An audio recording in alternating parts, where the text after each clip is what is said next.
problème du Maroc, il y a le problème, parce qu'il faut le dire, parce qu'il y a maintenant qu'il faut le dire, même si moi je l'ai dit avant, et le problème du Maroc, ce n'est pas les Marocains, ce n'est pas les conseillers royaux, ce n'est pas les gouverneurs, ce n'est pas les corrompus. Le problème du Maroc, c'est la monarchie, c'est le roi. Moi, je pense qu'il faut axer, je veux dire, la critique sur la monarchie et sur le roi.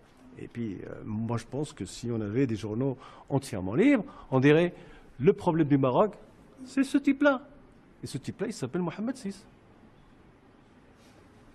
Après le journal, Douman, la prison, encore aujourd'hui, vous subissez des intimidations au Maroc?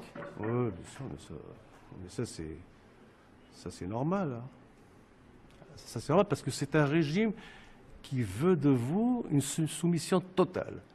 Si vous ne vous soumettez pas, donc, du coup, vous êtes un fou. Bah, moi, à un certain moment, le régime, il a dit que moi, j'étais fou. Pourquoi est-ce que je suis fou? Parce qu'on ne veut pas jouer avec eux. On veut pas jouer avec eux. Voilà. Ou bien vous êtes proche de Moulay Hicham, ou bien vous êtes proche des services secrets algériens, ou des services secrets espagnols, ou des services secrets israéliens. Donc, ils cherchent un prétexte pour vous faire taire, puis surtout pour vous salir.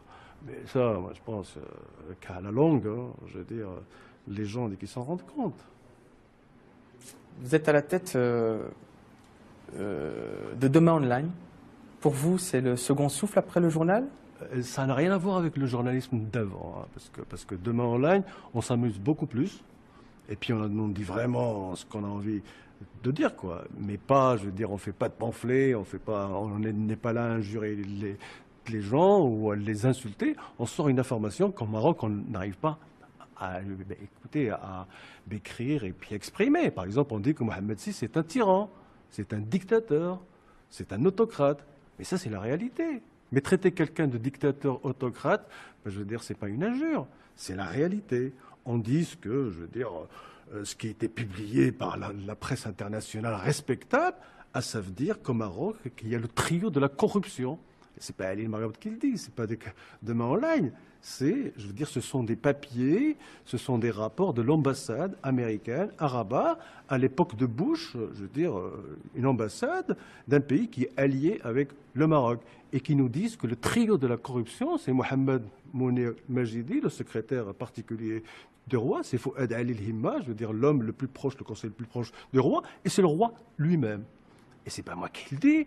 C'est pas avec un pamphlet, c'est pas une accusation, c'est écrit noir sur blanc sur des documents officiels américains qui ont été publiés par le New York Times, par The Guardian, par le Monde et par, je veux dire, Bel País.